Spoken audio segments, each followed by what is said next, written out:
Welcome to Sports Talk with RJ. I'm Steve Risser along with Justin and Afrio, and we got a busy show today. We'll recap the NFL draft. Two managers have been fired in baseball in Philadelphia and in Boston, and we've got a game 6 between the Sabres and Bruins. But we got to start in the NBA. We got six game 6s in the NBA playoffs, and we'll start with the one tonight in Philadelphia between the Celtics and the Sixers. The Sixers stunned the Celtics on Wednesday night, beating them 113-97 to keep their season alive. Joel Embiid turned back the clock with 33 points, had an outstanding night against the Celtics. And look at the Celtics. I mean, the question is for them is what do the Celtics got to do to win the series tonight? What do they got to do to win the series tonight? And again, they need guys outside of Tatum and Brown to step up. And Brown and Tatum got to step up in the fourth quarter. Those guys had 2 points combined in the fourth quarter against the Sixers. That's inexcusable. That can't happen. So someone else, Brown and Tatum got to step up in the fourth quarter, and then overall, someone else has got to step up outside of them if they want to close out the series in Philadelphia tonight. They're going to close out the series tonight in Philadelphia. Yeah, for me, for the Celtics, we know what they want to do, and that's shoot the three ball, and they got to shoot it effectively enough. You mentioned Brown and Tatum in this fourth quarter there. They really struggled to shoot the ball. They struggled again to shoot the three. They were 11 for 39 from three, so they got to do better in that area. And then keep Maxey and Embiid in check. You mentioned, Maxey went off and Embiid had a vintage performance, so they had to keep those two guys in check as well to hold off Game 7. They definitely have to. They definitely have to. I mean, and I was surprised. They didn't win the game. I'm surprised they didn't win. Really surprised they didn't win Game 5. But again, the home struggles continue for Joe Mazzulla. The home struggles continue. 13-12. The Celtics are 13-12 at home under Joe Mazzulla, and they won an NBA championship. Got to a conference finals in 23. Won an NBA championship in 24. But they're 13-12 at home under Joe Mazzulla. That's crazy. That stat is crazy. It is. That's unacceptable. Like Boston's a great, that's a great fan base, and they bring the injury every night. So for you not to be able to get it done at home, and there's been some moments, there's been some games where they should have closed teams out at home in the past, and they just haven't done it. So they've been better on the road for whatever reason. But yeah, it's unacceptable that 13-12. It's wild. But it's unacceptable. I know they won a championship, but that can't keep happening because one of these years, man, when you blow an opportunity like Game 5 at home and you give a team, maybe it's not the Sixers, but maybe it's a team like the Knicks, you give them kind of that second life, and one of these years it's going to come back and bite them. Oh yeah, they hurt them last year in the Knicks series. They lost the first 2 games at home, and that set the tone for the series. Yeah, no, it did. And I know the Celtics only came back in that series, but they made a run there. But yeah, like that hurt them. Like that can't keep happening. You can't keep falling behind, especially when you built up, and especially they overperformed this year in the regular season to kind of be able to have the home court advantage, and they kind of just throw it out and it doesn't matter. It's like it's almost like they kind of rather playing like it's like they really seem rather playing away from home than at home. Rather play away. Be on the road than playing at home for whatever reason. So it's interesting, but yeah, it's like I don't know why they've been so bad at home. Yeah, and now guess what Joe Mazzulla's record is on the road? 17-7. That's awesome. That's great. And like some of those losses were like Game 4 against the Mavs in the finals when they were up 3-0. I think one of them was like against the Hawks a couple of years ago when they were up 2-0 in the series. So they're great. They're great on the road. The thing is, at home they've lost 3 closeout games, but on the road, I mean, they've closed teams out on the road. I mean, they closed out the Hawks in 23 on the road. They won a big Game 6 on the road against the Sixers in 23. They won that crazy Derek White game in 23 on the road. In 24, they closed out the Pacers in the conference finals on the road. They won Game 3 on the road in the NBA finals last year, and even last year they won. I mean, in 24, and then even last year they crushed the Knicks in Game 3 on the road. So it's weird under Mazzulla. They've just been such a better road team than a home team. It's just really weird. It's almost like they feed off the road crowd of like, we're gonna go in there, we're gonna go, make sure all your fans drive home upset or whatever after loss. Like that's what it kind of feels like to me. Like they just kind of feed off that energy, which is great when you're able to have that ability. But man, if you could be better at home, they'd be unstoppable. But for whatever reason, they just haven't been. So yeah, they've been impressive on the road under Mazzulla. That's what I just think, because Mazzulla's always kind of got that kind of style to him of like, we're gonna go in there and go beat the team on the road tonight, and go be the bad guys. Yeah, exactly. Now we go to the Sixers side of things. What do they got to do to keep their season alive? And I think it's pretty obvious. Embiid and Max got to be great. Embiid and Max got to be great, and they got to have Paul George or BJ Edgecombe step up. They got to have that happen. They've lost 2 to the Celtics on the road. Now they probably didn't think they were going to be in this spot playing a game in Philly. So, but Embiid's got to be great, and Maxey's got to be great if they're going to force a Game 7 and then win Game 7 and finally beat the Celtics in a playoff series, which they have not done since 1982, which is crazy because that was the beat LA for the Celtics fans. They lost the game, and they were chanting "beat LA" after the game. Yeah, yeah, it's been a minute for the Sixers, and yeah, for me, gonna need Embiid and Maxey to step up big again. Um, those two are monsters. Even if you can get VJ Edgecombe to have a monster game as well, um, they're gonna need one of the role guys to kind of step up. Quinn Grimes had 18 the other night. Like they're gonna need a couple of those role guys to step up as well and help them. They didn't get a ton off the bench outside of Grimes, but you're gonna need those guys as well, especially if the Celtics are shoot the ball better. My third one is just again guard the perimeter well because that's all the Celtics want to do is just chuck the three. So you guard the perimeter, you kind of run them out that 3-point line, you get them out to what they want to do. That could help them as well. Yeah, exactly. And yeah, Joel Embiid, he's just such a key here. He's such a key to their success. And we didn't think he'd be back for this series, and he had a great Game 5. So we'll see. We'll see what happens. But he's got to be so crucial. He's got to be so crucial tonight for the Sixers to get a win. Yeah, he does, and he should be well rested being out for the last couple of weeks. So if they, again, no, the needs are a problem with him, but they should be able to give him a lot of minutes tonight because he's been pretty fresh for not playing the last couple of weeks. So yeah, I expect another monster performance from him again, and Sixers to kind of empty the tank with him, because there's no tomorrow. Absolutely. So now prediction for the series, Celtics Sixers prediction for the series.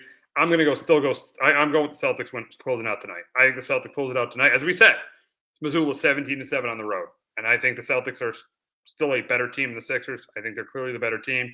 Jaylen Brown right now I know Jason Tatum's not 100%, but Jaylen Brown's the best player in the series. Tatum, he's about 80% right now.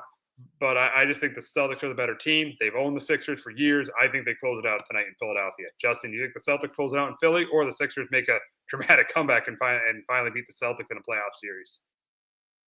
No, I'm with you. I got the Celtics closing out tonight. You mentioned a minute ago, Missoula 17-7 on the road as the Celtics head coach, and I think they closed that out. They've done well in these spots on the road, so I expect them here to get it done tonight, and finish off the Sixers here, move on to playing the Knicks with the Hawks. Yeah, and speaking of the Knicks and the Hawks, that's where we're going to go. And there's another Game 6 tonight, and that's in Atlanta between the Knicks and Hawks. The Knicks up 3-2 on the Hawks. They were down 2-1, but the last 2 wins were dominant wins, especially on Tuesday night. They won by 29 points. Jalen Brunson, 39 points, was phenomenal. He showed you what a superstar is. He showed Jalen Johnson what a superstar is, having 39 points. The Knicks winning it by 29 over the Hawks. And we'll start with the Knicks, what they got to do to close the series out. They got to do what they've done the last 2 games. Brunson, OG, and Cat got to be great. Their top 3 guys got to be great. And if they are, it's a very hard time for me to see the Hawks win the game. Because if you're taking the first 3 guys you're drafting, if you're drafting 3 guys, you're taking Brunson 1. You might take Jalen Johnson 2. You're taking Cat 3. The Knicks clearly have 2 of the top 3 players in the series, and that has shown up in games 4 and 5. That's why if the Knicks are going to, if Brunson and Cat and OG are good for the 4th straight year, I see the Knicks getting out of the first round of the playoffs for the 4th straight year. Yeah, for the Knicks, Cat, let him keep having the ball in his hands as a playmaker. I thought pretty much since Game 4 they've done that, and it sounded like Mike Brown said that wasn't really the game plan, but it worked, and they've kind of sticked with it here the last 2 games, and continue. I know Brunson too will have the ball in his hands. I think because I almost like Towns a little bit. See, like I like Brunson, but I feel like at times Brunson dribbles the ball way too much, and like he tries to attack with 3 guys on him, and he gets in trouble with that. But I like Towns to kind of continue to have the ball in his hands. OG Anunoby, my second point, he's got to continue to play well. I think the series averaging 20 points and 8 rebounds so far. He's had a really good series. He needs to continue that, and keep the Hawks kind of win the style of tempo in this one. Knicks have all year kind of push the tempo, push the pace, play up tempo. The Hawks kind of want to play more of a half court style game at times, so kind of dictate the tempo of the game as well. Absolutely dictate the tempo of the game. And again, as we said when we talked about this series, and even when the Hawks won the two games, those two games in a row, I felt like, yeah, we have a series, but I always felt like the Knicks weren't in trouble here. And yeah, I think the Knicks, yeah, I think yeah, if they do the things that we talked about. To me, there's no doubt that they're going to win tonight and advance to the second round.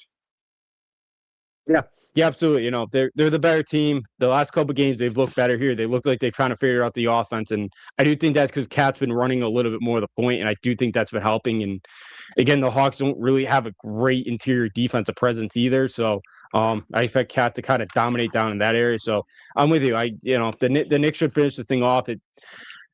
After the way they lost game 3, I was like, man, maybe the Hawks are gonna get him here because I just didn't like the way Brown managed the game. I don't like how they closed it out, but they really bounced back in game 4, game 5. They absolutely have. The Knicks have definitely bounced back in games 4 and 5. Now moving over to the Hawks side of thing, what do they got to do to come back and win the series? And Jalen Johnson has got to be great. He's been good in this series, averaging 19 a game, but he's averaging below his season average. Season average of 22 a game. He's got to average more than that. He's got to be Jalen Johnson has got to be the man if they're going to win. You can't. CJ McCollum is good. He can't be your best player in a series to win a playoff series. Jalen Johnson has got to step up for this team to have a chance to come back in the series. So for me, that's what Atlanta has to do for them to come back and win this series. For me, somebody's got to help out CJ McCollum because he looks fatigued out there, and he's had a really good series. But the last couple of games, he's looked kind of worn down. So somebody's got to help him out, and they got to shoot the 3-ball better. The last game they're 13 for 42. That's not going to get done. Jalen Johnson's got to shoot it better as well. So those are my kind of two big things in this one is McCollum and shooting 3-ball better. Yeah. I mean, shoot the 3-ball better, and CJ's got to step up. Yeah, those are really good keys to the game. And now for a prediction, as a Knicks fan, I'm confident they're going to win tonight. As you've seen, the last 2 years, the last 3 times they've won, they've won the first round series is with Jalen Brunson. They've won the first round. 23 against the Cavs. They won in 5 in Cleveland.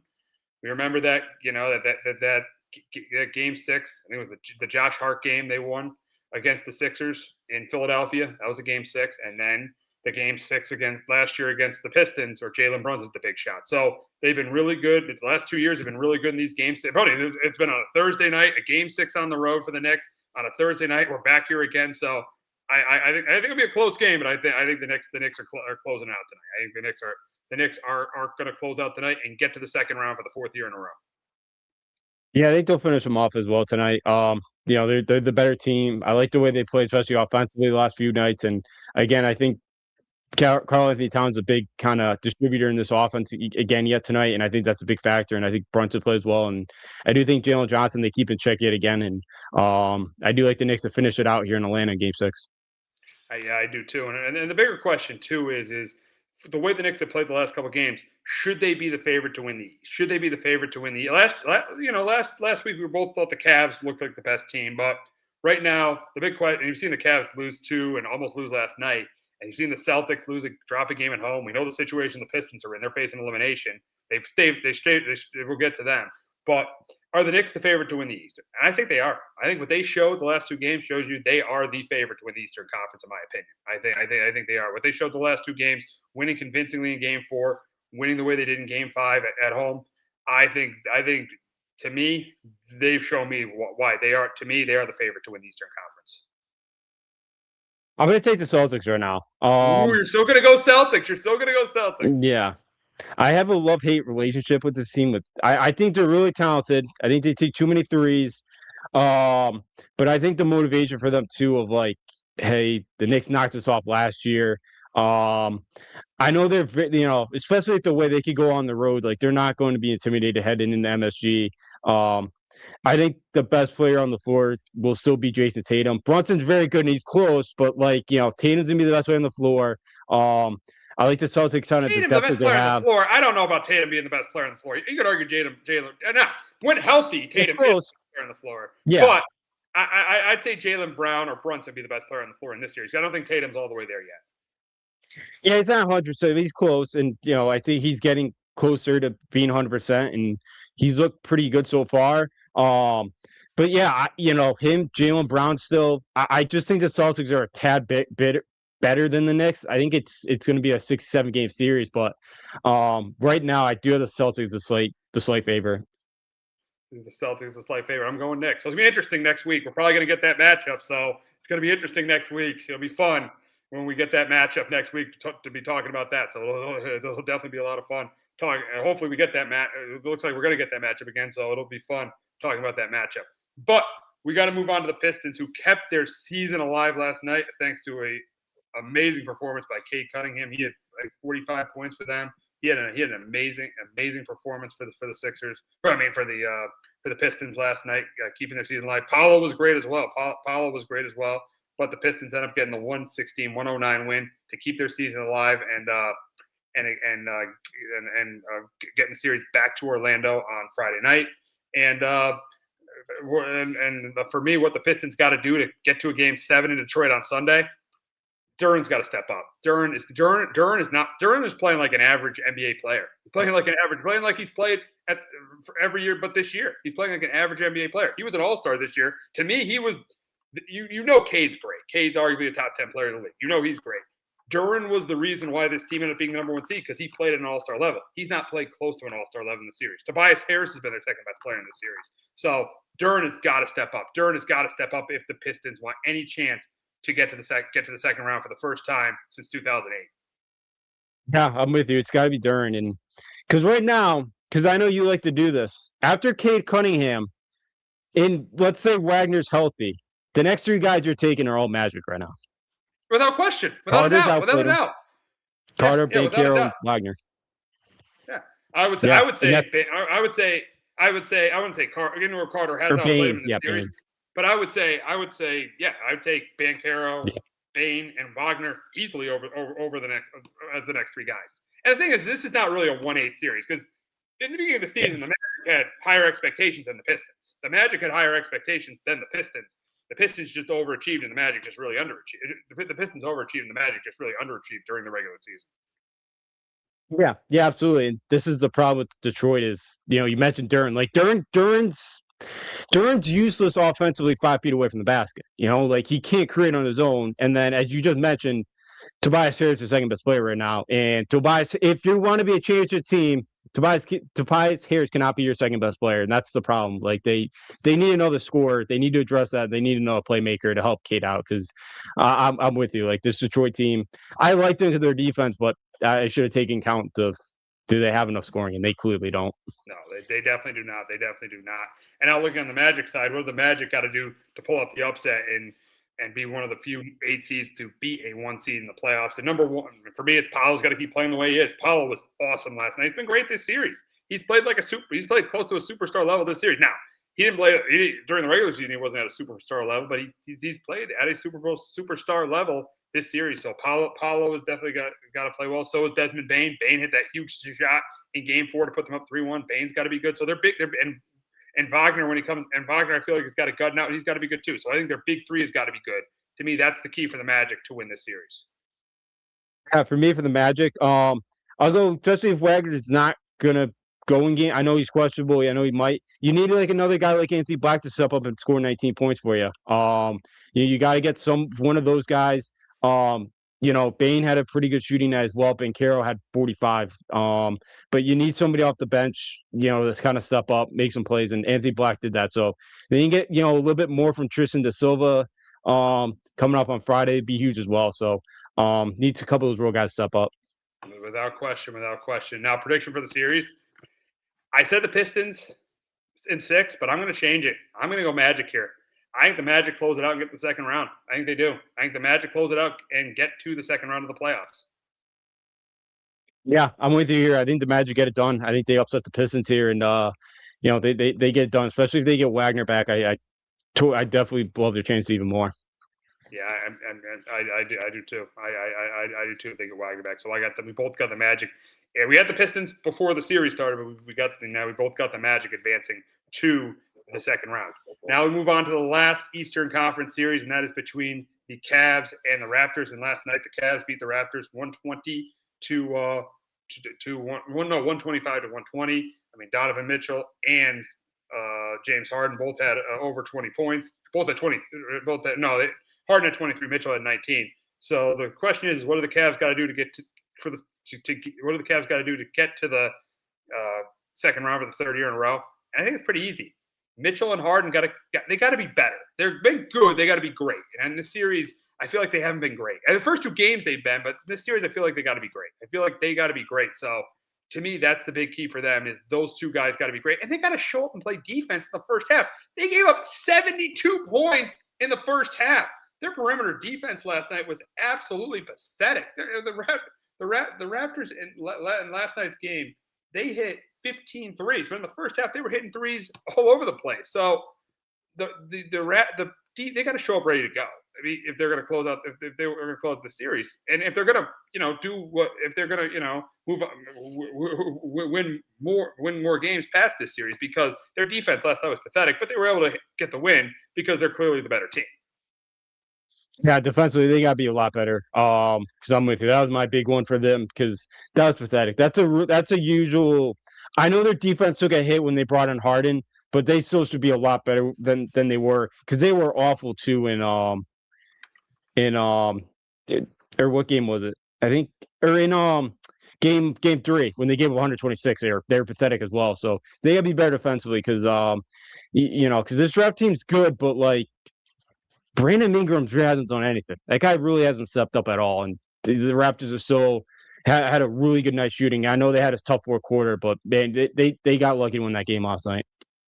I mean, they got to be better. The Cavs, last week we were praising the Cavs up 2-0. Now we're kind of saying, because remember that game that Sunday? They got to close that game out on Sunday. This series should be over. They got to close that thing out on Sunday. This series should be over. That's a bad loss on Sunday. The game they lost by 1 point. Yeah, it is. That's a game you have to win. That's a game if you want to be a contender. You want to get out of the Eastern Conference.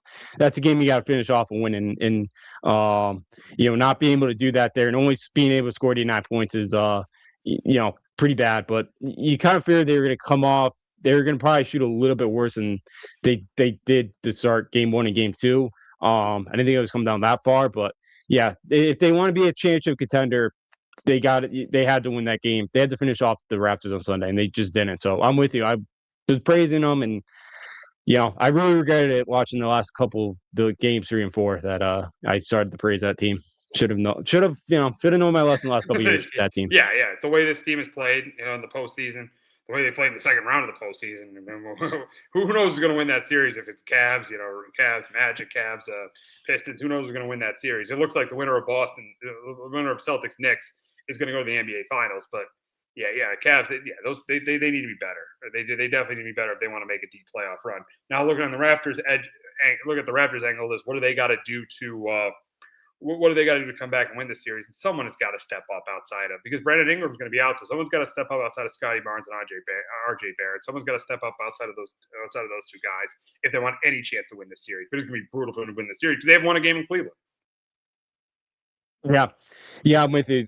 Scotty Barnes got to play well. RJ Barrett, Walter, like one of those guys has to step up on Monster night. If when Ingram's gonna miss some time here, so one of those guys, even Shed last night had 18. Like one of those guys have to step up again, probably score 20 plus. Maybe even need 2 of those guys to score 20 plus, depending on, depending. So I'm with you. Those guys off the bench got to step up, play better, or play. Step up, score again, like they like a couple of guys did last night. Without question. Now moving to the Western Conference, and last night the Rockets kept their season alive, winning 99-93 over the Lakers. And we'll look at the Laker angle of this first. And they've lost 2 straight, and they got Austin Reeves back last night, had 22. Austin Reeves dropped 22, but other guys did not step up. Luke Kennard was terrible. He only had 1 point. Rui Hachimura had 12 points. He only hit 2 threes. The big question is, what do the Lakers got to do to close this thing out? What do the Lakers got to do to close this thing out and play the Oklahoma City Thunder? What do they got to do? And for me, they need other guys outside of Reeves, because Reeves was good last night. Reeves and LeBron to step up. Need other guys outside of Reeves and LeBron, because Luke is not coming back in the series. So they need other guys like Reeves and LeBron to step up if they are going to get to the second round and not have a historic collapse, because no one has ever came back from 0-3 down in the NBA playoffs. So if they're not going to have a historic collapse, they need. They need LeBron to they need other guys around LeBron and Reeves to step up. Yeah, yeah, that was my key as well. Aiden had a really good game too last night, 18-17. Like he's another guy that's got to play well. And I mentioned last week when the Lakers got off, like Luke Kennard was shooting 72% in the first two games. Like you knew he was gonna come down back to earth, but he only took 4 shots last night. He's got to get, they got to get him the basketball. He's got to start knocking down some shots like he did early on. Reeves was shaking off a lot of rust. You could tell last night he was 4 for 16 from the field, and he was lucky he got to the line 13 times. Because it made because that helped his scoring numbers. So yeah, for the Lakers, they got it. Those guys got to kind of step up because LeBron, you mentioned, played well. Reeves did a good job getting the line, and Ayton, I thought too, had a pretty good game. But yeah, the Luke Kennards, the Marcus Smarts, a couple of those guys got to be, Rui Hachimura, got to be scorers. They definitely have to be. They definitely have to be. And now looking at the Rockets end of this, how do they make a historic comeback? How do they make a historic comeback? It looks like they're going to have to do it without Kevin Durant because he's going to be out in Game 6 as well. So how do they make a historic comeback? Number one, the defense. The defense has been great for the Rockets. They've held the Lakers under 100 points in the last two games. So the defense has to be spectacular. They've held the Lakers under 100 points in the last two games. So defense has continued to be great. And then also Jabari, Thompson, and Şengün got to be really good as well. Those three got to be great as well. To me, those are the two keys for the Rockets to make a historic comeback against the Lakers. Yeah, me first, get off, have a huge first quarter, kind of take the lead at the end of the first quarter. You're going to be at home. Though all the pressure on the world is going to be on the Lakers now because you don't want to go back for Game 7. So I know it'll be in LA, but that's going to be a tense crowd. So get off to a good start. Put put some pressure on the Lakers. Number two, starting lineup's got to be the scoring again. All of the guys scored double digits last night, and they're starting 5. They're going to need that again. They don't have a ton off the bench, especially now without KD. So the starting 5's got to be able to score the basketball because they don't have they're not the deepest team in the world. They don't have a ton of options to go to off the bench right now.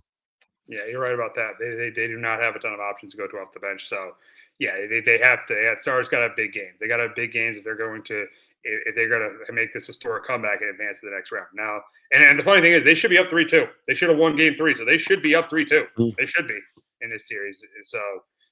But we got our prediction now, and I'm going to go Lakers in 6. I think the Lakers.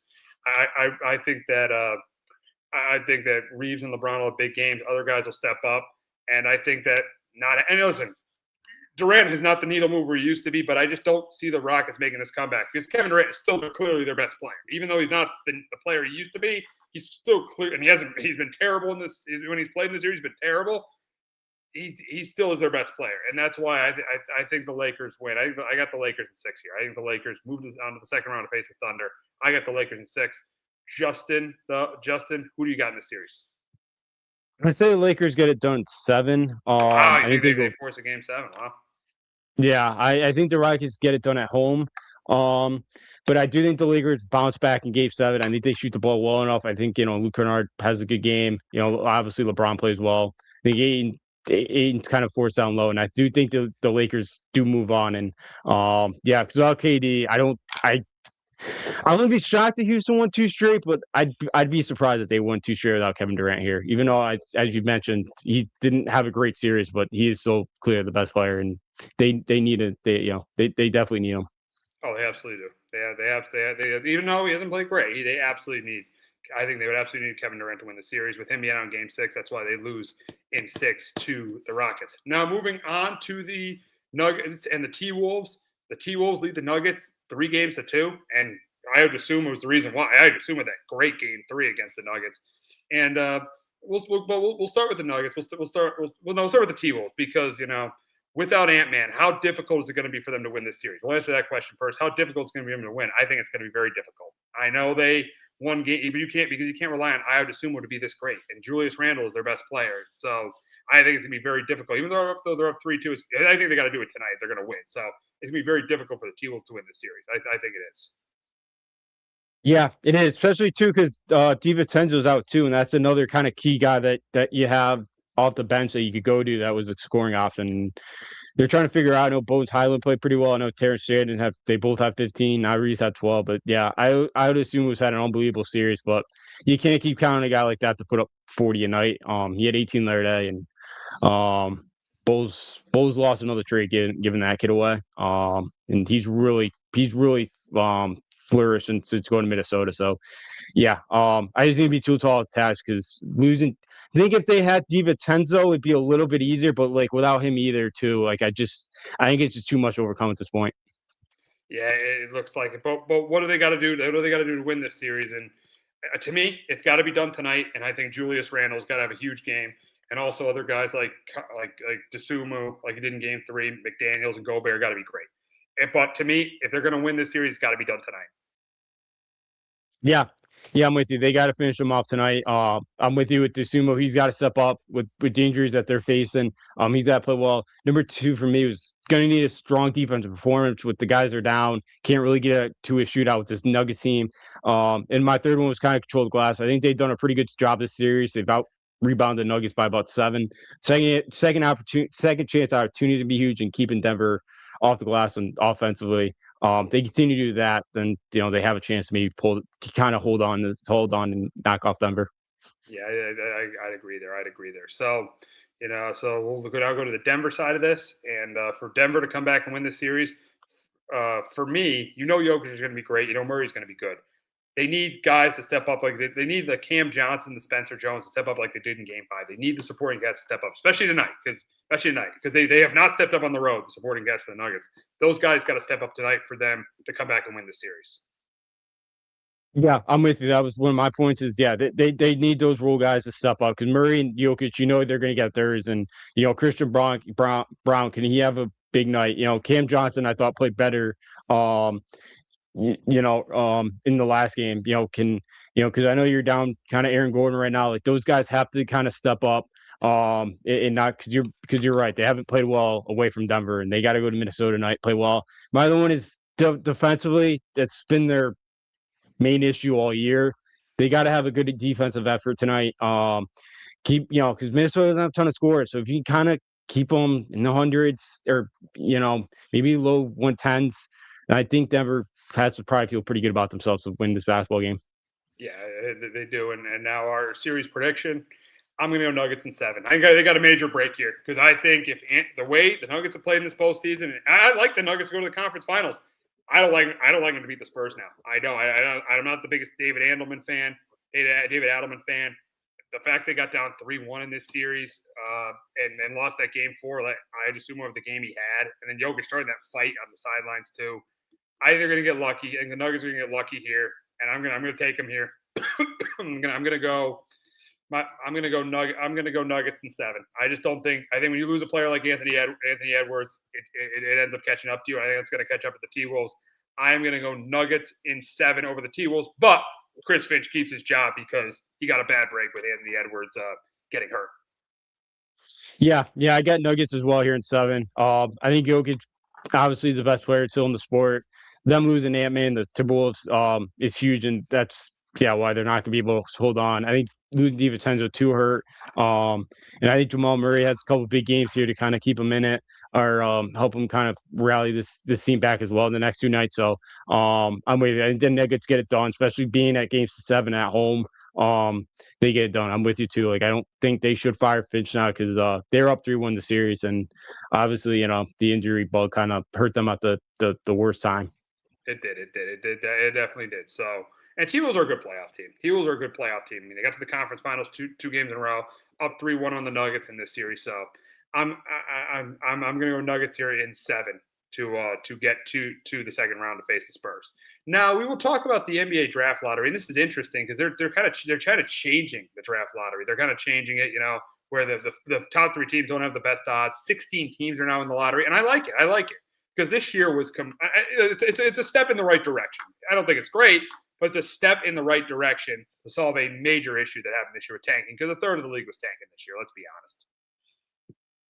Yeah, I hate it. I really don't like it. So now you got 2 more teams that could potentially tank. Like now, and then also like I get a lot of the bad teams tank, but like What about some of the bad teams that are trying to at least compete? Like now they get penalized for this because their peers aren't even caring out there. Like I, that's why I just don't love it. Like I just because like man, now there's a like I think there's a chance that OKC could get like a top three pick this year. It's like or for next or I think it'd be for like next year's odds because they still have one of the Clippers picks, I believe. But like I just, I just, I don't know.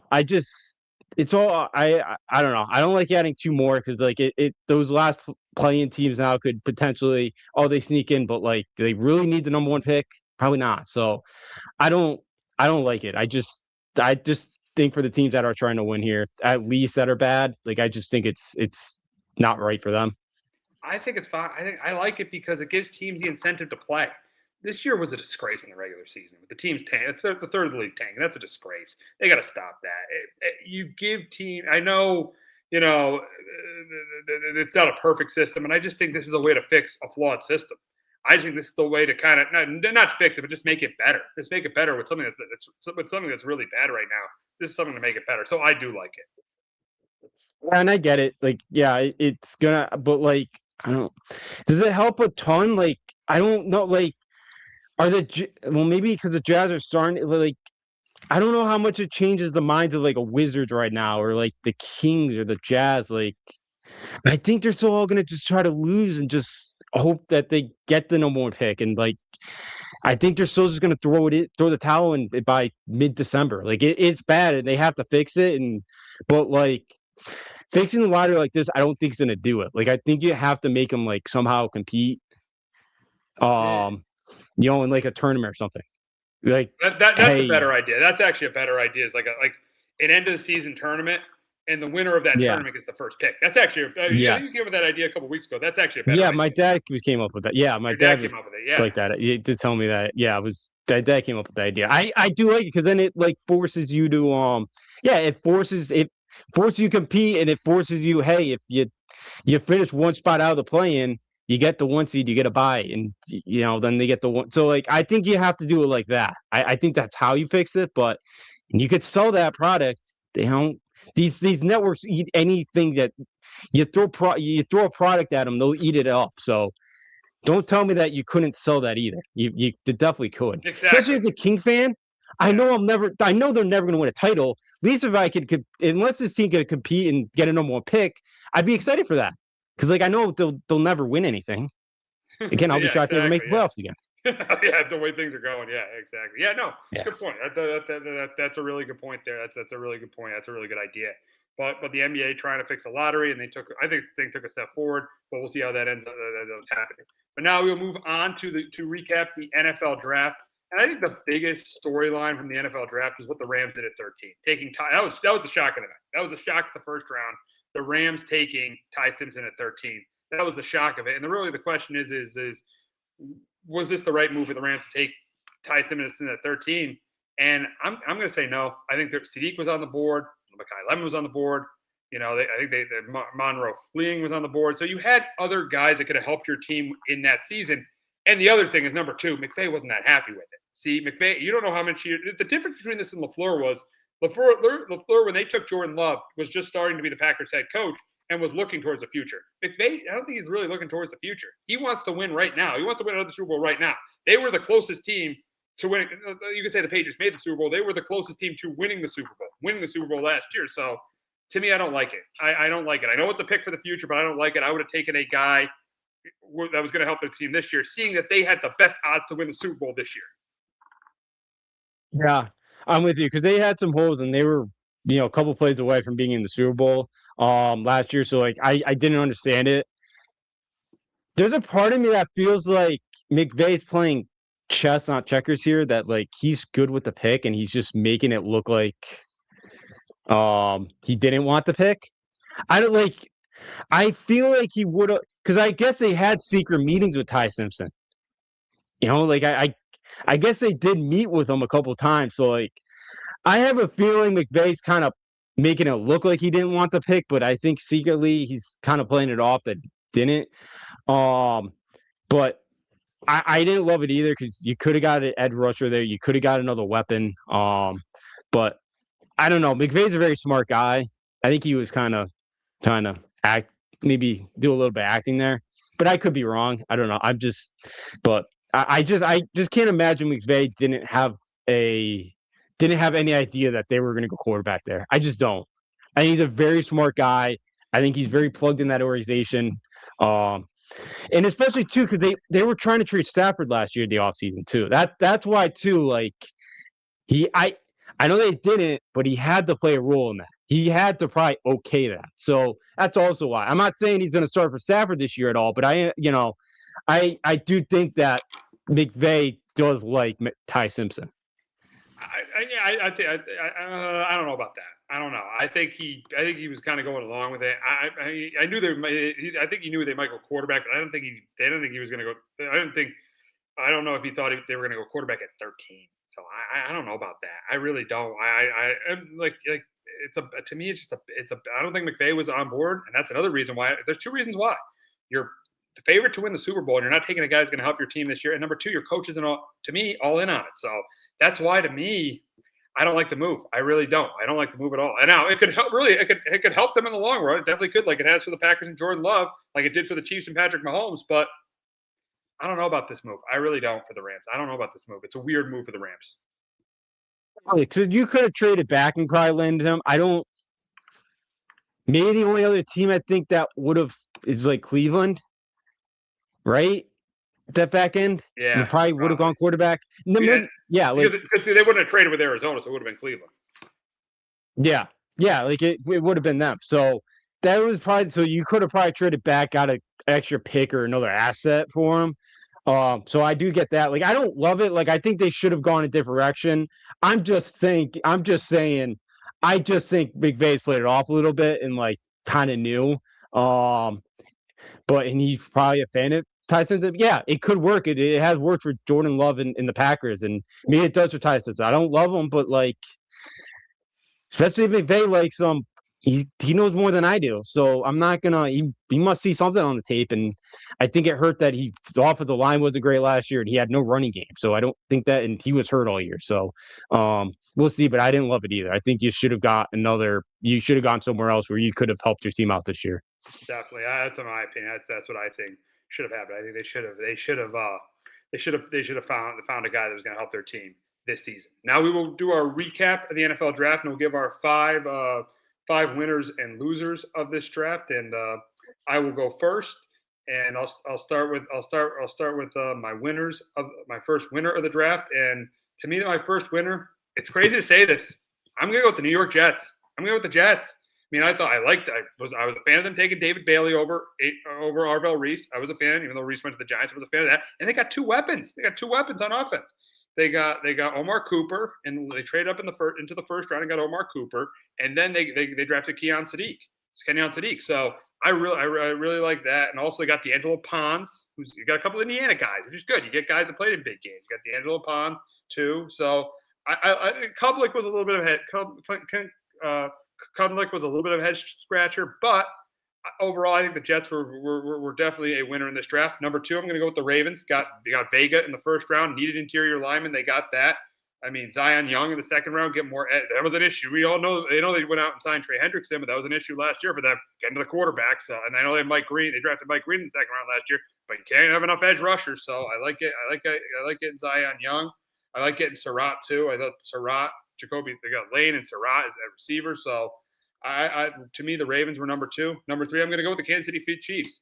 I really like the trade up to get Mansard Deline. They desperately needed a corner. They traded up to get Deline, so I like that. I like that. I like some of their other moves they addressed. They got Peter Woods on that defensive line. I like that move. I like getting Thomas at linebacker. So I do like some of the no, I mean not linebacker, edge rusher. So I think they addressed their needs. I think the Chiefs did a really good job in this draft. Number four, I'm going to go with the Bucks. They arguably got the steal of the draft in Ruben Bain. Arguably got the steal of the draft. Got Trotter at linebacker. This is his brother's in the league. His dad was a linebacker for the Eagles. Got the corner. That's going to be a steal. That Scott kid from Miami. Remember that guy who got the pick six in the playoff game? That could be a steal. So I like that. So I like the Bucks. And number five, crazy having the Browns and Jets on the same list of something going well. And I do. I got the Browns as one of the winners. I think Spencer Fano in the first round. They got and they pretty much got those 4 picks. They arguably got like a bunch of first round picks with those picks. Getting McNeil Warren, getting Concepcion, getting Boston. So they arguably got like first round talent with all those picks. So really they were with those 4 first round picks. They arguably got first round talent all around. So with Denzel Boston and Concepcion. So I'm gonna go with the Browns. So my 5 winners are the Jets, the Ravens, the Chiefs, the Bucks, and the Browns. Justin, your winners of the draft. Mine, I'm going to start with the New York Jets here as well. Yeah, you mentioned it. I really like the talent they brought in, and you kind of mentioned it. They played, like a couple guys they got from Indiana. They got a whole bunch of guys too that just come from winning cultures. Texas Tech, Oregon, Indiana. I know Florida State was down. Like Florida State's maybe the one exception right now. I know Clemson's been down, but like that's still a good program to go to that has had success in the past. Miami this year. I know Kansas State had a down year, but that's usually a good program that's always, a 9-win team. Like I like that they got guys from winning cultures that know how to win. And maybe that doesn't totally translate, but I do like the Jets that they're trying to help that locker room out, and you're getting some guys that know how to win football games. And I did like a couple of the talent, a couple of the weapons that they brought in as well. I think Pons is very similar to like Aaron Glenn. I think he really likes that guy. Cooper, I like. Sadiq, I think to be very talented. They need a pass rusher. Secondly, I had the Baltimore Ravens. I like the 11 picks that they used. You mentioned the interior guy from Penn State. You mentioned the edge guy. I think Jacoby Lane's another nice piece for him. I like Rivers, a cornerback coming over from Duke. Benny, the defensive lineman from Michigan, the 7th round. I think could be a solid day 3 guy. I did. So I like Baltimore did. My third one was the Eagles. I knew you might go there. Yeah. Yeah. Howie Roseman did it again. I love Micah Lemon as a slot guy for him. Eli Stowers, tight end, but he came out through high school as a quarterback, transferred to New Mexico State.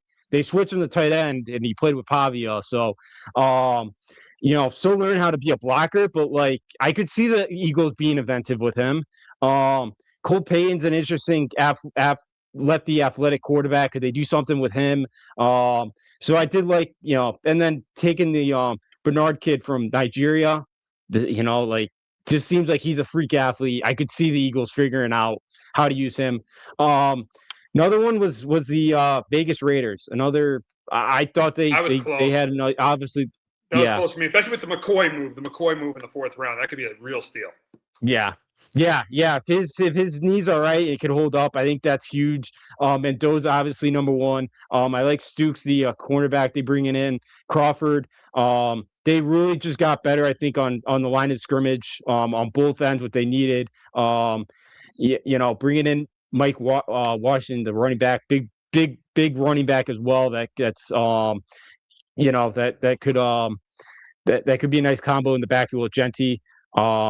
So that's my 4th one, my 4th one. My last one was Cleveland as well here. I thought they were very aggressive. I like the way they kind of stockpiled them. You mentioned, Fano, they got, the offensive tackle. They got 2 really good weapons in Casey Concepcion, Denzel Washington, what they needed. Manuel McNeil Warner, the Toledo safety, could have gone in the 1st round. That could be a huge kind of steal for them. And Taylor Green too. I'm not saying he's gonna be the franchise guy, but out of all the day 3 quarterbacks that went, I do think he's kind of the most interesting guy that maybe could kind of find his way in the NFL. Maybe find a role, an intriguing prospect. Big athletic quarterback. It doesn't hurt that you got him the 6th round and you could throw him in there. I know you got because Shador's not the guy. Gabriel's not the guy. So accurate quarterback. I did kind of like that one as well. Yeah.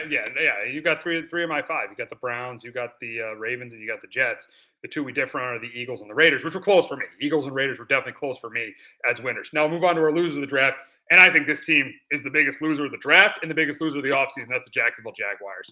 Reaches all over the place. They had reaches all over the place. Didn't draft a running back in this draft. You lost Travis Etienne, who over 1,000 yards rushing last year. And you don't draft a running back in this draft in any round. To me make no sense. And the linebacker they took was in the 7th round. After you lost Devin Lloyd. You lost Devin Lloyd and Travis Etienne. You've really not replaced them this offseason. So, when teams, don't make there's certain teams who do make the playoffs one year and don't make the playoffs the next. You know what team I'm putting on that list? That's definitely the Jacksonville Jaguars because they are to me the biggest loser of the draft in my opinion. Number two, the Rams. I mean, as we said with Ty Simpson, there was no need to draft Ty Simpson there, and your head coach wasn't 100% on board with it. So to me, the Rams were number two. Number three, the Bears. To me, there were like three reaches. They didn't draft a defensive lineman, which is a desperate need until the seventh round. So there were a ton of reaches there. I know they took Thiemann in because that was the best player available in the first round, but there were like three reaches there. Number four, the Lions. I think there were reaches all over the draft for them. Pretty much reaches all over the place. Their first round pick, Blake Miller. I thought he was a reach there. I thought the edge rusher they got from Michigan, that was a reach. So to me, the Lions are number four, and then number five, the Niners. Look at the pick they made in the first pick in the second round. You traded back all that traded out of the first round to pick that guy. I mean, Stripling was a third round prospect. And then we're again reaches all over the place for the Niners. So my five losers: the Jags, the Rams, the Bears, the Lions, and the Niners. For me, number one was for Jacksonville as well. I'm with you. It was a very confusing draft. The tight end I thought was a reach. As well. Like I thought the really good pick that they had was Pregon, the interior offensive line from Oregon. That was a good one. I'll give him that one. I'll give him that. Yeah, one. That was like the one good one I thought. Maybe Josh Cameron at Baylor could be an intriguing prospect, but do they really need another wide receiver? And losing your first round pick this year, like that, you're gonna lose that deal because Hunter's not. He's not gonna play wide receiver. He's gonna be mostly cornerback at this point.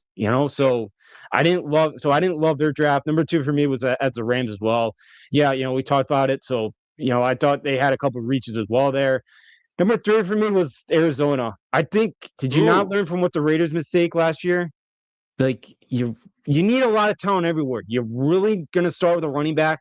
You need help everywhere. I think Carson Beck was a reach too. Like, I don't think he doesn't have any great tools that he's going to be like a franchise quarterback. I wouldn't draft him in the third round. The only one I liked was the offensive lineman at A&M, Betances. Yeah. I thought that was a good pick, but like the rest of them, I didn't really love. So they're third for me.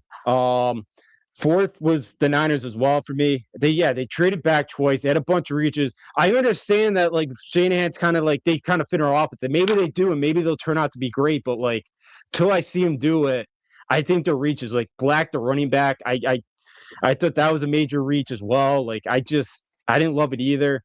And number five, I thought Carolina was kind of all over the place as well. I didn't love their draft as well. I know they didn't have, Freeling is not a bad one.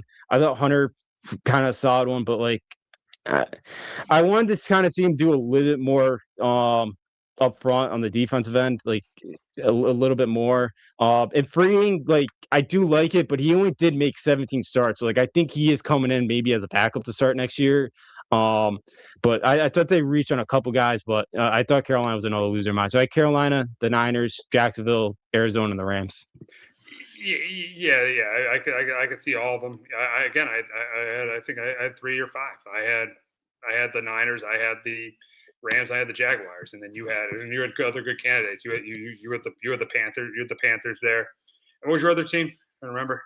Arizona. Here's a good one. Arizona there. Yeah, you said it. Learning from the Raiders' lesson of taking a running back that high. Now we'll get to we're going to get to the Pats and the Giants draft. We'll start with the Giants.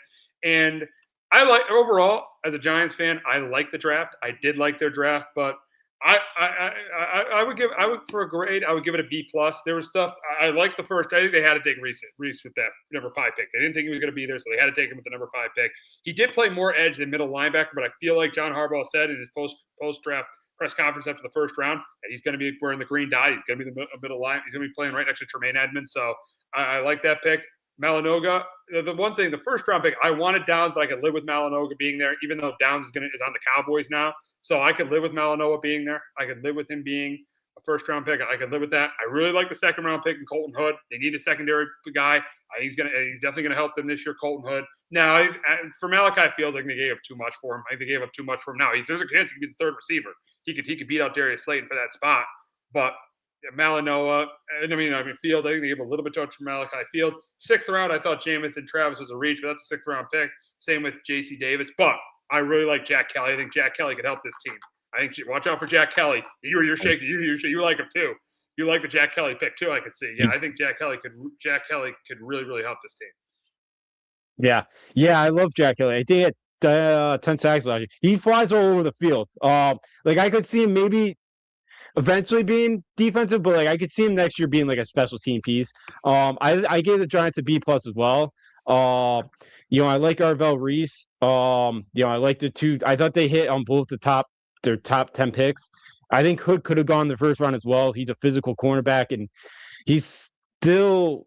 I think he just turned 21, I believe, like very recently. Malachi Fields, yeah, you might have given up a little bit too much to move up for get him, but I do think he's like a big play guy. You kind of need another one. Yeah, Jamison Travis is potentially a little bit of a reach there, but obviously you guys needed another defense tackle. So I really liked what the Giants did. I thought they had a really phenomenal draft. Yeah, it was a good one. I think it was good. I think Harbaugh's first draft was good. Now, there were rumors about Joe Shane being fired. It doesn't look like that's going to happen. We'll see what ends up happening there. But again, because of the guys they picked in the trenches, this really looked like a draft that John Harbaugh was a big part of.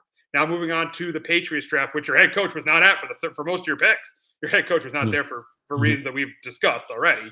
But I'll let you go first. I'll let you go first with what are your thoughts on the Patriots draft?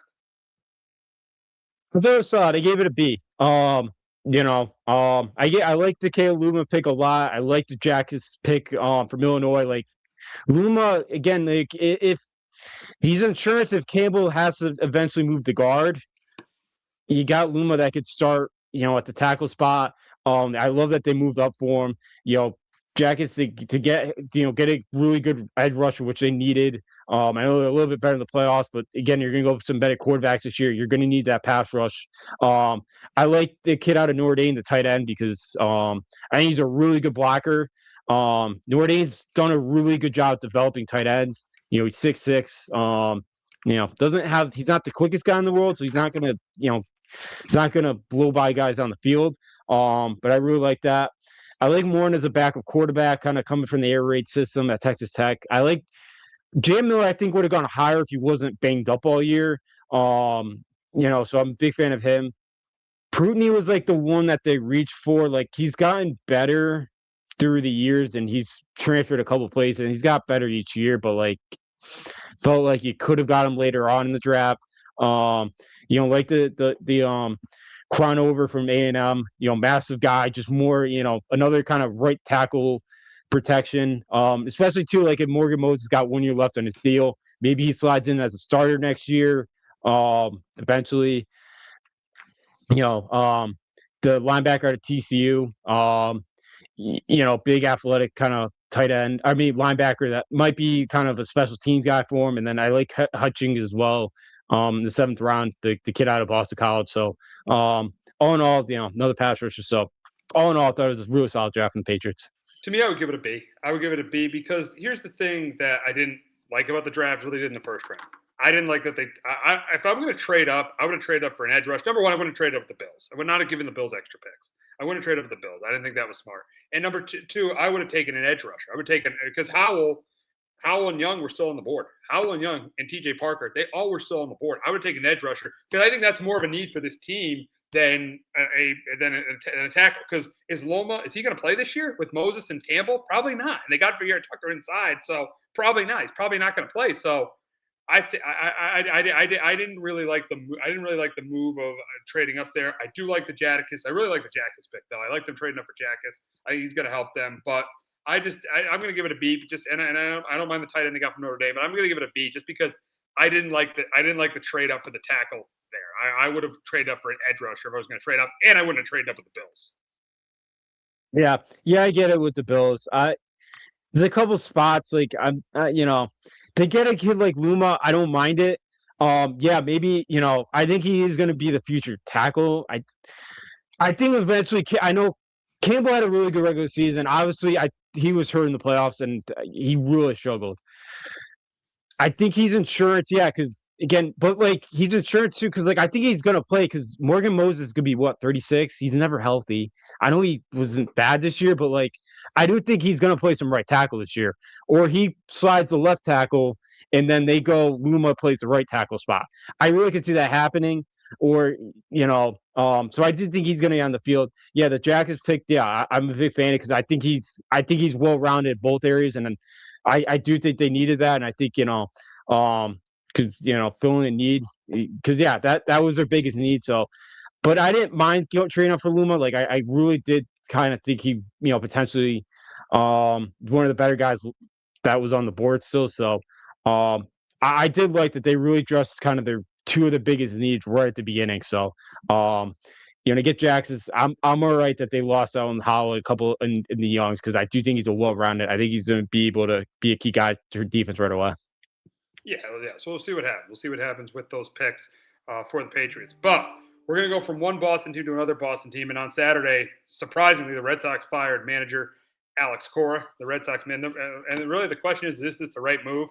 At this point, I'm going to say no. I would have let this season go with him as the manager. Now, the funny thing is it's a major difference from the Boston media to the national media, how they think about this move. The national media hates it. The Boston media doesn't mind it because Cora has been struggling as them. I mean, I know Chaim Bloom had his hand in it. I know Craig Breslo's had his hand in it, but he's only been to the in the 8 years he was Red Sox manager. He only made the playoffs 3 times: 2018, 2021, and last year. So he's only made the playoffs 3 times. So I could see why the move was made, but I would have waited till the end of the season. I think he's not a great manager, but a good manager. I would have waited till the end of the season. I wouldn't have done it in April. I thought that was, to me, that was a knee jerk reaction.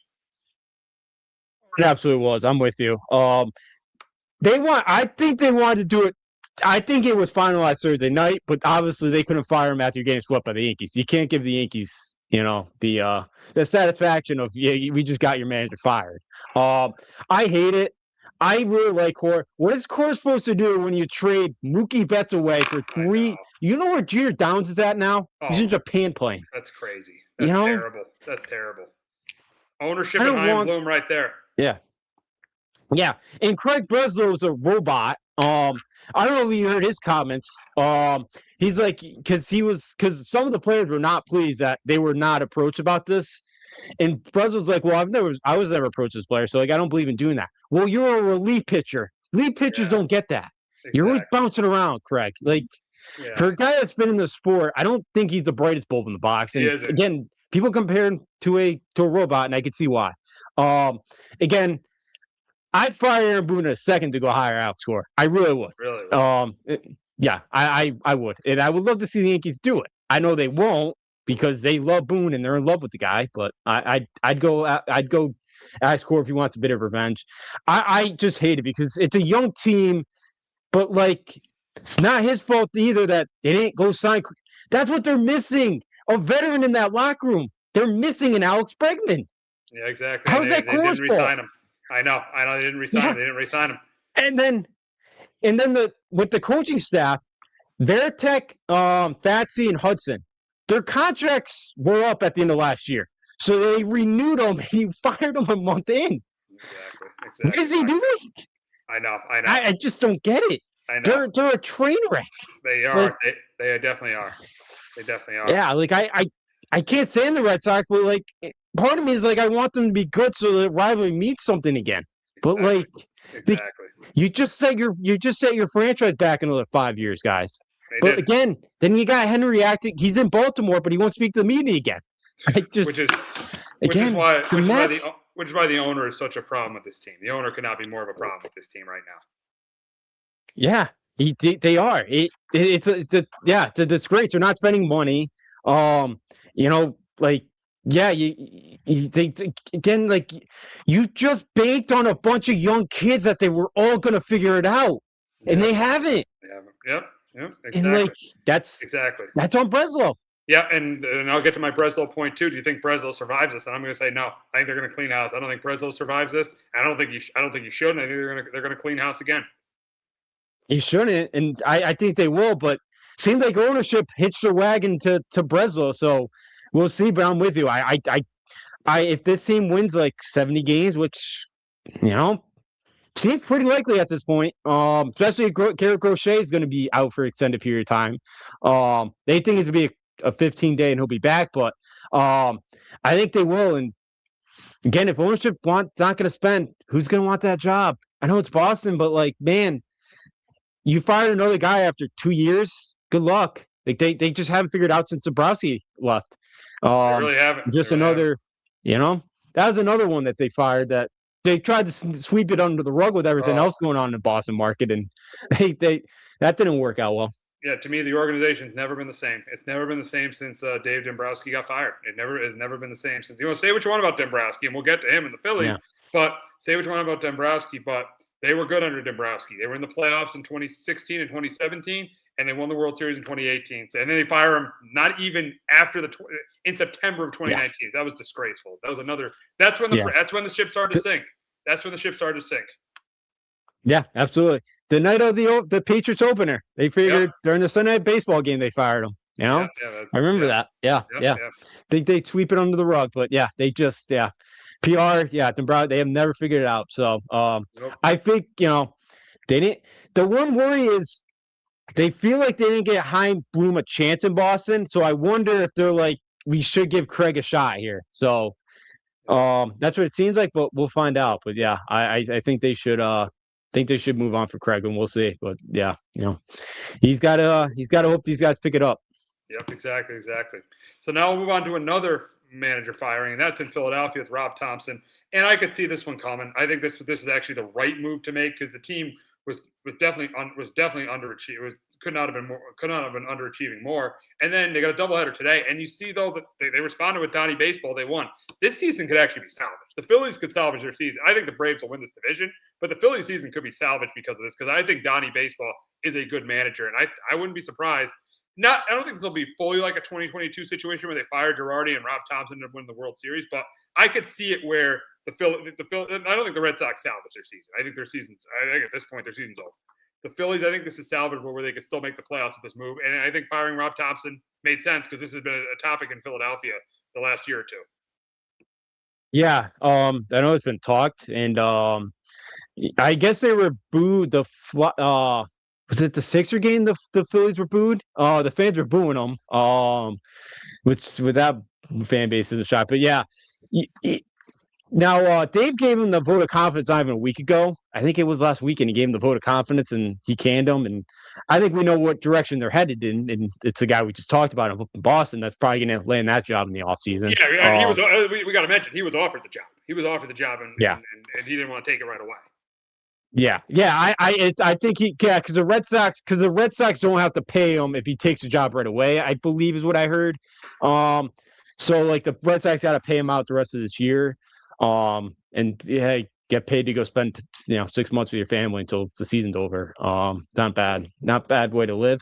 You could kind of see it coming with the way that especially because this is the last kind of ditch effort with this group that's an aging core. So I could totally see it coming, and I'm happy for Donnie Baseball, and hopefully he could turn this ship around.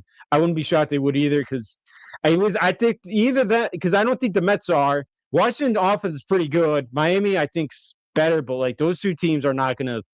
Both those teams are, not going to probably win close to 80. They'll probably be 70-win teams. So maybe Marlins get 75. So I think Phillies can finish the second. Maybe find a way to get that wild card spot. But Manley's kid is the GM, I believe, too, of the Phillies. So maybe they do end up giving it to him long term. But like, I don't know because what's on now? 60? Yeah, 65. 60, 65. So, yeah. So who knows how much longer he wants to keep doing this as well. Yeah, we'll see what happens there. It'll be interesting to see what happens in Philadelphia. We've got a couple topics, quick topics to end the show, and we'll start with the NCAA tournament. I know Justin's hot on this. The NCAA tournament expands to 76 teams. They announced that on Monday. Justin, you're a huge college basketball guy. I want to get your thoughts on that. Yeah, well, the NCAA will do anything for money, and I'm convinced that everybody in the NCAA just hate college athletics just in general because this was the best playoff format in the country.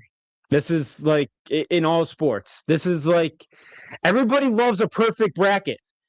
How are you going to fill out a bracket now with 76 teams? You got to wait till like Thursday morning.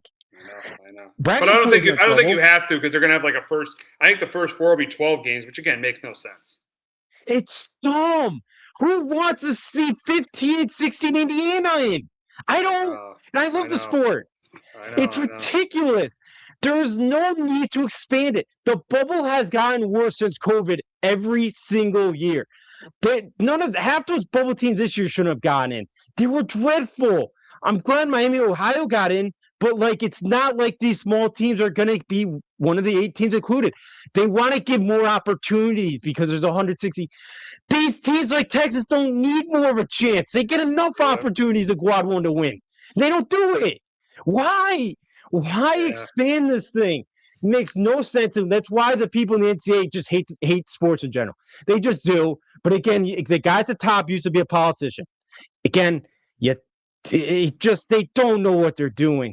They just don't. They're just so money hungry. We don't need it. We don't need to expand it. You're just hurting it. And look, I'll be a sucker and I'll sit there all day Tuesday and Wednesday watching. But it's not gonna like it just drives me insane. It was no need to touch it, and they do. Like I wouldn't been in favor of 72, but like we can't start with that. We got to go right to 76, and then what's next? 100? We really want to put 100 teams in this thing? It's ridiculous. You're getting 500 teams in this thing. Yeah, which is again, we had what Oklahoma last year was 6 and 14 in conference and made it, and they were 19. It's ridiculous. The one thing I will say now is 5 seeds won't know who the 12 seed is until Wednesday. Maybe that helps some of these, and like the 15 and 16s, maybe they are a little bit more competitive because they'd be slotted usually of a 13 or 14. That's the one thing. Maybe you'll start seeing some more competitive bubble Cinderella teams. So maybe that will help. That's the only thing I'm looking at as a bright side is maybe some of those seeds slipping down will be more competitive. That's my only hope. But like, I still don't love it. No, it's not good. It ruins. You continue to ruin the great product. The regular season's you're hurting the regular season by doing this.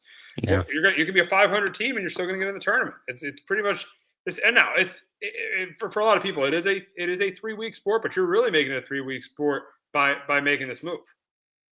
Yeah, you are, because especially now at the NFL, like next year they're not done till what Valentine's Day. Like conference tournaments usually for like the Atlantic Sun start in like 2 weeks. So yeah, it's pretty much you're at the point of like, yeah, everybody's gonna tune in now mid-February and 3 weeks. And yeah, when you got teams like Georgia who are going to be 14 and 13, who are going to get in at that, yeah, they're not going to be playing for anything down the stretch because they know they go 500 and make the tournament, which is ridiculous. But that's what you're doing here.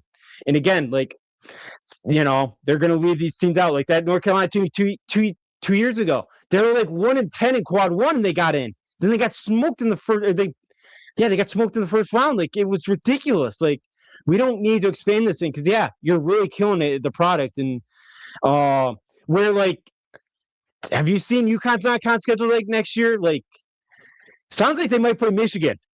Yeah. Sounds like that might be an opener next year. Yeah, that great. might be great. But it doesn't mean as much because all these teams making the tournament doesn't mean as much. Yeah, like Duke, UConn night before Thanksgiving, be great, but like again, you're just killing the sport because you want to give Texas more opportunities when they have enough already. It just blows my mind. It does. Yeah, I don't think this is a good move by the NCAA to expand the tournament. Now, we will wrap up talking a little bit of Sabres Bruins. I'll ask Justin this because the Bruins kept their season alive in Buffalo on Tuesday night. They play Friday night to try to save their seat for Game 6. Sabres going for their first playoff series win in like 15 years. Justin, though, what do the Bruins got to do to come back and win this series? How got to a fast start again. Or they didn't get it. Buffalo scored a goal in the first few minutes of the game.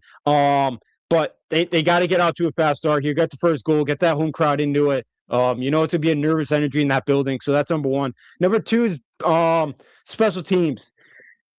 They're calling these playoffs a lot tighter for whatever reason. Like if you're bumping after the whistle, they're calling a penalty for whatever reason now. I don't like it. But special teams are gonna be big. Their kill's been really good. I think Buffalo's 1 for 20. Their power play is only 2 for 16. So their power play's got to be better in this one. And Swayman's got to continue to be kind of rock solid in net.